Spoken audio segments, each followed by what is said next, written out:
पंडित नेहरू और अब्बास साहब के बीच कई मुलाकातों का सिलसिला हुआ, जिसका जिक्र अब्बास साहब ने अपनी autobiography I am not an island में my long love affair chapter में किया है। जवाहरलाल नेहरू के जन्मदिन पर ख्वाजा अहमद अब्बास मेमोरियल ट्रस्ट की तरफ से राजीव गांधी फाउंडेशन के सौजन्य से उन्हीं मुलाकातों की झलकियां इस 6 एपिसोड की पॉडकास्ट सीरीज में हम आपके लिए लेकर आए हैं। जिंदगी के अलग अलग मोड़ पर एक नेता और एक कलाकार के बीच किन मुद्दों पर गुफ्तगू हुई, चलिए सुनते हैं। कुछ यादें, कुछ मुलाकातें।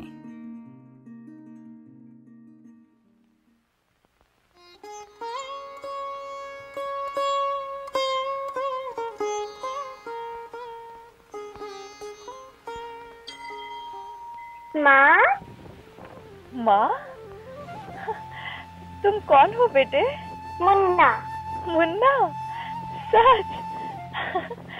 सचमुच ये भगवान का ही चमत्कार है।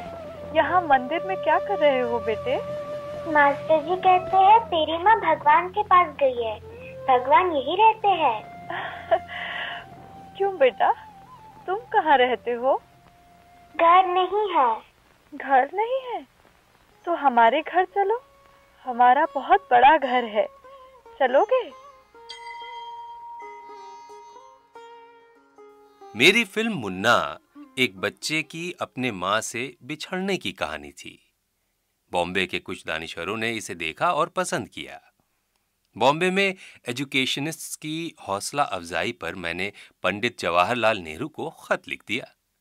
सियासत के हवाले से वजीर आजम और हम ब्लिट्स न्यूज वाले चीजों को एक ही नजर से नहीं देख रहे थे, मगर ताहम बच्चों में पंडित जी की मिसाली दिलचस्पी थी और वो जाती ताल्लुकात में सियासत को दखल नहीं देने देते थे। फौरन मुझे जवाब मिला कि फिल्म दिल्ली ले आइए, वो 13 अगस्त रात 9 बजे राष्ट्रपति भवन में इसको देखेंगे। हमारे लिए इसमें कोई दिक्कत नहीं थी। बेशक कोई दिक्कत नहीं थी हमारे लिए। एक एक करके यूनिट के मेंबर्स ने पंडित जी के लिए खास तौर से दिखाई जाने वाली फिल्म के मौके पर वहां हाजिर रहने की ख्वाहिश का इजहार किया।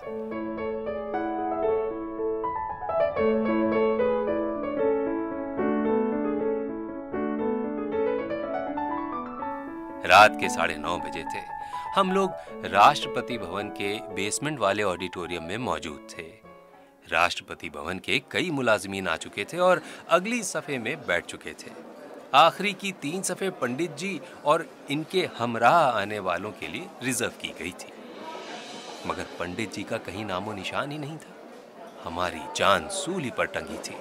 मेरे साथ वहाँ पर मनमोहन कृष्ण, अचला सचदेव, अदाकारा शम्मी, कैमरामैन रामचंद्र और फिल्म का चाइल्ड एक्टर रूमी मौजूद थे। 9:45 पर मैंने पंडित जी के घर फोन किया। मालूम हुआ कि वो अभी अभी राष्ट्रपति भवन के लिए निकले हैं। उसके ठीक 5 मिनट बाद पंडित जी तशरीफ लाए।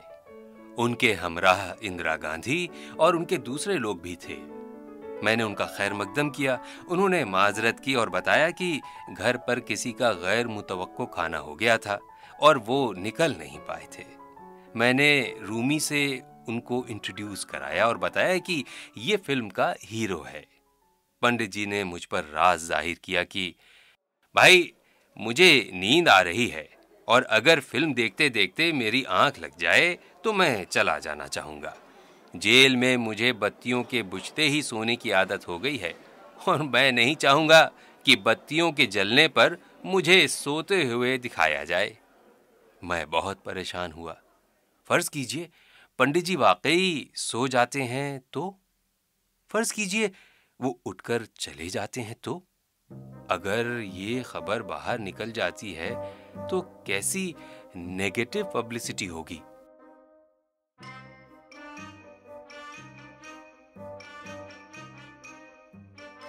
मैंने रूमी को एक तरफ कमरे में ले जाकर समझाया कि सुनो, इधर आओ, तुम पंडित जी के कदमों में कालीन पर जाकर बैठ जाओ और अगर तुम्हें लगे कि वो जाने के लिए उठने लगे हैं तो बस उनके पांवों को पकड़कर रोने लग जाना। उन्हें जाने मत देना, समझ रहे हो ना? पंडित जी अपनी कुर्सी पर बैठ गए और उन्होंने इंसिस्ट करके मुझे अपने बराबर बिठा लिया।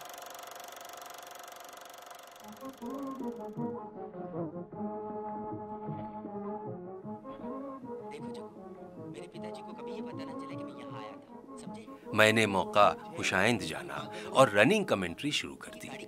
बज़ाहिर तो मैं इनको पर्दे पर नजर आ रहे मुख्तलिफ फनकारों का तारुफ पेश कर रहा था, मगर असल मकसद इनको जगाए रखना था।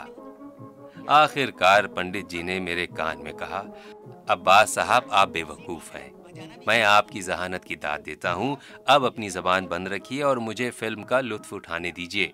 मैं हिंदुस्तानी ज़बान जानता हूँ। उठ कर जाने की बात मैंने मजाकन कही थी।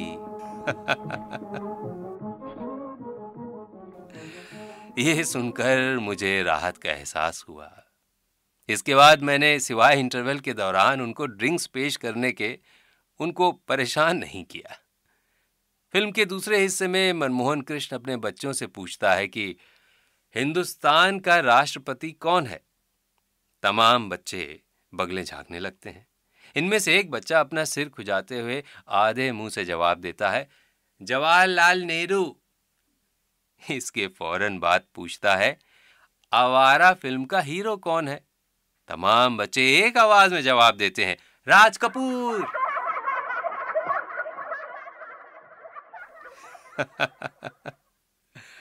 पंडित जी दिल खोल कर हंसे और मुझसे बोले, फिर कभी याद कराना, मैं अपने स्कूल के दिनों की एक कहानी सुनाऊंगा तुम्हें। फिल्म खत्म हुई तो हमने देखा कि पंडित जी फिल्म देखकर खुश हुए थे। हमें उम्मीद हुई कि वो हमें अपने घर दावत देंगे। उन्होंने रूमी को प्यार किया, उसकी पीठ थपथपाई और उससे पूछा, कल तुम क्या कर रहे हो? पंडित जी दिल्ली के मशहूर जगह देखूंगा, गांधी जी की समाधि, लाल किला, जामा मस्जिद और कुतुब मीनार। तो इनको हमारा घर भी दिखाओ। यकीनन अगर आपकी इजाजत हो तो हम किस वक्त हाजिर हो सकते हैं? किसी वक्त भी आ जाइए। मैं अपनी सेक्रेटरी से कह दूंगा कि वो आपको और इसको अंदर आने दें, मगर हम उस वक्त हाजिर होना चाहते हैं जब आप वहां पर तशरीफ रखते हो। तो आइए और सुबह का नाश्ता मेरे साथ करिए। मगर ये हमसे क्या मुराद है? मैंने कतार बनाकर खड़े हुए अपने पूरे ग्रुप की तरफ इशारा किया। दावत आपको और बच्चे को दी गई है। मनमोहन कृष्ण बीच में बोल उठे, हम सब आपके बच्चे हैं पंडित जी। वो अपनी बेटी की तरफ मुड़े, इंदिरा तुम इन सब के लिए नाश्ते का इंतजाम कर सकती हो?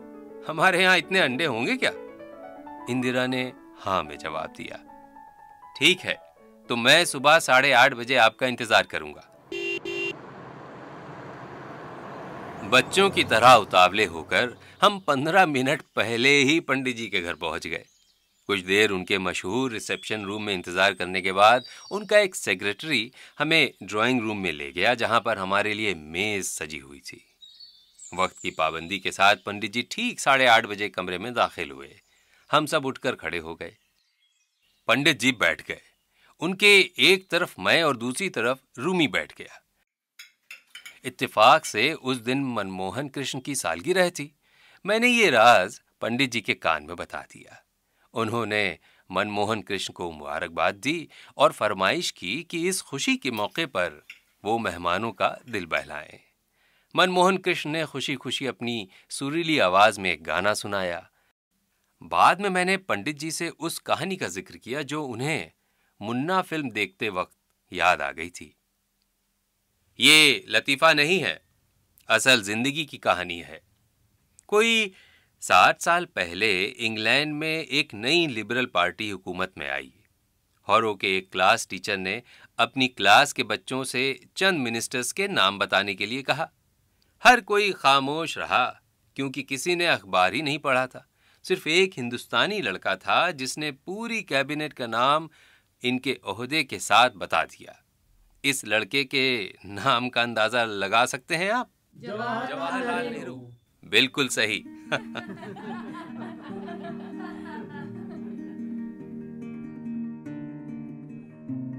जब मैं सैयदैन के बंगले पर वापस पहुंचा तो एक खत मेरा मुंतजिर था। खत हिंदुस्तान के वजीर आजम का था।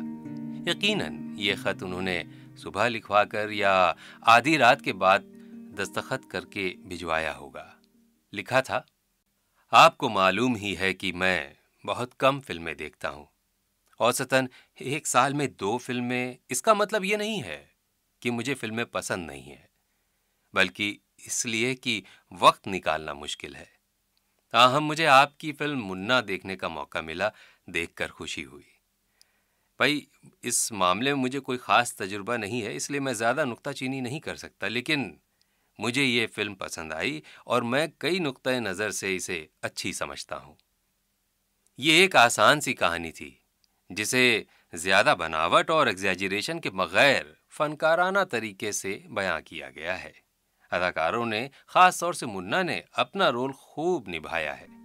मैं चाहता हूँ हिंदुस्तान में इस किस्म की फिल्में और भी बने। पंडित जवाहरलाल नेहरू।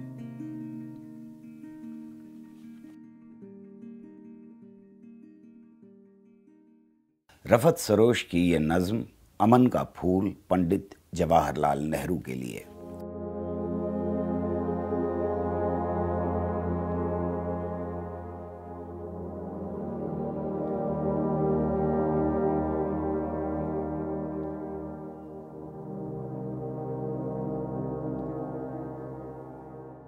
वो अमनो आतिशी का पैगंबर कहाँ गया, वो अकबरो अशोक का हमसर कहाँ गया।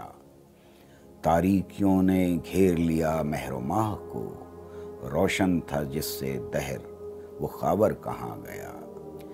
जिसकी हर एक सदा में था एक इनकलाब नौ, तहजीब व इर्तिका का वो पैकर कहाँ गया।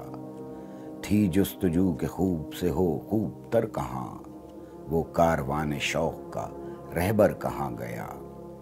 काशान-ए वतन हुआ तारीक यक बयक, ये घर था जिसके दम से मुनव्वर कहाँ गया। ये कुर्रे ज़मी है मुजस्सम सवाल आज, सदियों में जो मिला था वो जौहर कहाँ गया। खाके वतन से आती है रह रह की ये सदा, है वो मेरा लाल जवाहर कहाँ गया।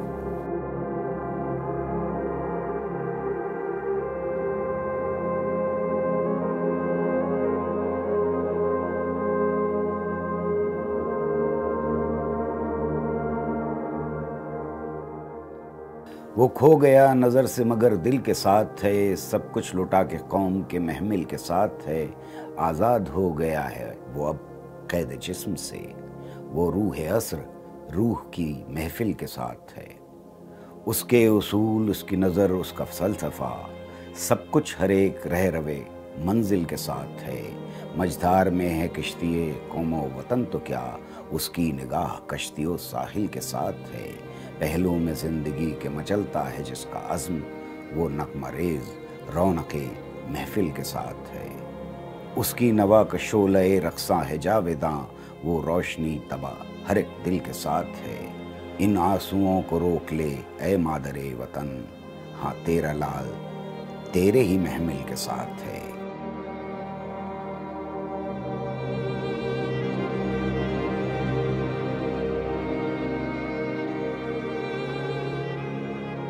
दुनिया करेगी उसकी सदा रहबरी कबूल, मशल बनेंगे उसके बनाए हुए उसूल।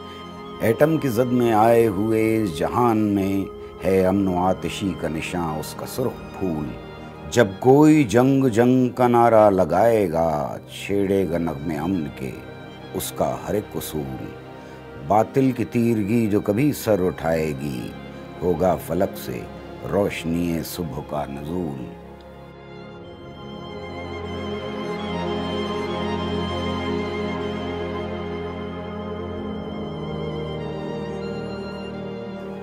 जिनमें बसी हैं रूह जवाहर की निखतें, वो गुंचे लालाजार में खिलकर बनेंगे फूल। महकाएंगे फिजाए जहां को ये गुल इजार, दुनिया में खारो खसों बगोले हों या बबूल।